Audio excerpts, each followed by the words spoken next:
Honorable Speaker, and I'm sure the Honorable Nyikal is now satisfied. I know he's a stickler to procedures and a very diligent legislator, and I would really encourage especially our young and new members to learn from the likes of Robert Mbui and Professor Nyikal, and of course the chair of the delegated legislation, and also use this opportunity to thank the delegated legislation committee for ably considering this particular charter for the Open University, and particularly commend the member from Mbeere North who has distinguished himself over a very short time as a very diligent legislator. I can see he is following the footsteps of the chair of the committee, and of course Professor Nyikal, and he has ably articulated the issues that pertain to the Open University of Kenya. Honorable Speaker, it's indeed true, as a member from Mbeere North, and I think he's now acting as a de facto vice chair of this committee. Coincidentally, I've even forgotten who is the vice chair. I assume he's a vice chair because he's become very diligent. And Honorable Speaker, you also witness that whenever he takes your seat here, he's also very diligent in articulating other issues, even on other bills and motions, and is encouraging to see that there are indeed new members who have taken their work very seriously. Honorable Speaker, I was saying, as he has said, that the Kenya Open University will, or the Open University of Kenya will indeed expand the access to university education for many of our people.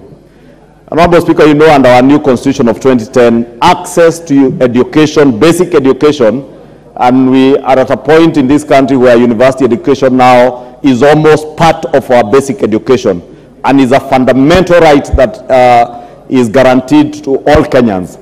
And this access to university education, Honorable Speaker, should be available to Kenyans from wherever they come, irrespective of the background of families they come from, irrespective of what corner of this country they come from. Honorable Speaker, every Kenyan child should be able to access university education.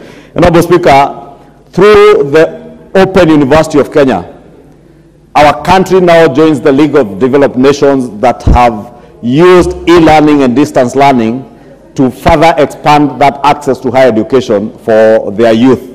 And as a country now, whether you're in Wajir County, whether you're in Marsabit, whether you're in Kikuyu, whether you're in Kisumu Town West, where we have had this afternoon, there are rampant cases of insecurity. I believe if these young people in Kisumu Town West and other parts of the country had access to higher education and e-learning, they would not be engaging in crime, because they would even have expanded their skills and knowledge to be able to access job opportunities, as we are saying, even through our online, our ICT hubs that government is very keen to set up in our constituents. And I do hope, Honorable Speaker, that even as we embark on our recess today, we will utilize the time during our recess to create, or rather to guide our communities in public participation to ensure that in every of our wards, we allocate funds through NGCDF to establish these online hubs, because, or rather ICT hubs, because these ICT hubs we also serve as part of the training centers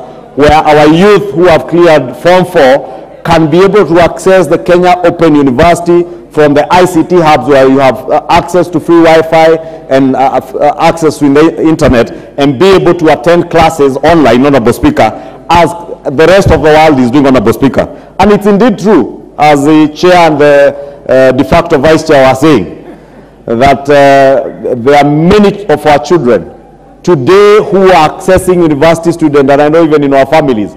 I know in my own family, my own sister pursued her master's degree and I think a bachelor's and master's degree from the University of South Africa online through distance learning. And therefore, we have been expatriating resources from our country, paying to foreign universities. And this now offers our country that golden opportunity to also tap into the resources of other students in our region. We can't continue, Honorable Speaker, priding ourselves that we are leaders in the larger East, Central and Southern Africa region, and we have no accessibility to our universities for foreign students. And I don't know why the clerk is sabotaging my contribution, because I was going to touch on the... Majority Leader is 5 minutes, but we'll give you 2 more minutes. Thank you, Honorable Speaker, for your indulgence. I was saying, Honorable Speaker, we also are giving our nation that opportunity to earn foreign exchange and enhance our foreign exchange reserves from those international students who will be able to access our universities. Honorable Speaker, I also note, Honorable Speaker, that as we approve this charter, we also have before the Committee on Delegated Legislation the University Regulations of 2023. And Honorable Speaker, I was just chatting with the chair and his members here, and I was telling them those regulations have a total of over 102 clauses. And I want to encourage them to go through those clauses with a tooth comb. The concern you've had from Professor Jikaro, Honorable Speaker, is very legitimate, because if we use subsidiary legislation to amend acts of parliament, Honorable Speaker, it is not right. And a glance at the 102 clauses in this university regulations, Honorable Speaker, you may see an attempt to try and amend the Universities Act using subsidiary legislation. And I want to encourage the Committee on Delegated Legislation to go through those regulations with a tooth comb. And anything that is geared towards amending the Universities Act should come through substantive legislation that should be considered after public participation by the Education Committee, as the Honorable Professor Nikal was articulating. Honorable Speaker, too, we must guard that the regulations, the university regulations of 2023, will only serve to enhance and to realize or actualize the implementation of the Kenya Open University and not any other sinister business.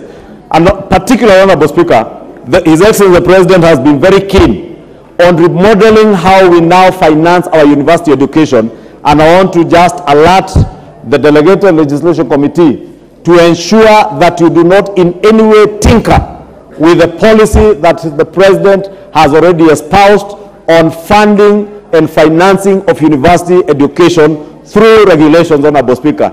Any regulations that come to this House on funding of universities in this country should be in line with what the President has already launched and espoused as a policy for university funding, Honorable Speaker, so that we guard ourselves and guard our country from tampering with government policy and even tampering with acts of parliament using subsidiary legislation. And therefore, I want to encourage the committee to ensure that it comes through these 102 clauses and report back to the House through a report that should come and be approved. And I want to repeat, and I hope the chair is listening, a report for approval or disapproval before this House, because it will touch on many aspects on funding of our public universities and how we finance university education.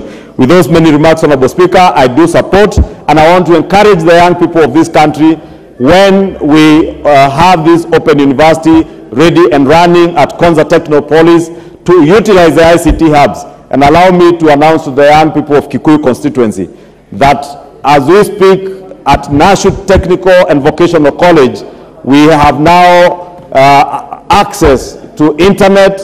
The cabling is ongoing this afternoon, and by next week, by the time we are accessing the Kenya Open University, the children of Kikuyu will not have to travel distances to access university education. They will not need to pay hostels. They will now be able to learn from their backyards in Kikuyu in every village, as we promised them, Honorable Speaker, with His Excellency the President when we went to campaign there. And Honorable Speaker, this open university serves our bottom-up economic transformation agenda as we sold to the people of Kenya. And with those many remarks, Honorable Speaker, I beg to support and encourage the Committee of Education to ensure that we actualize this open university so that we also mainstream digital skills and capacity building in the priority areas of the bottom-up economic agenda along the 9 value chains that we have enlisted in our manifesto and which we funded through our budget appropriations this year. With those many remarks, Honorable Speaker, I support. Thank you very much, Majority Leader. Honorable members, the next opportunity goes to the Honorable Robert Mbui, member for Kadhiani. Thank you, Madam Speaker, for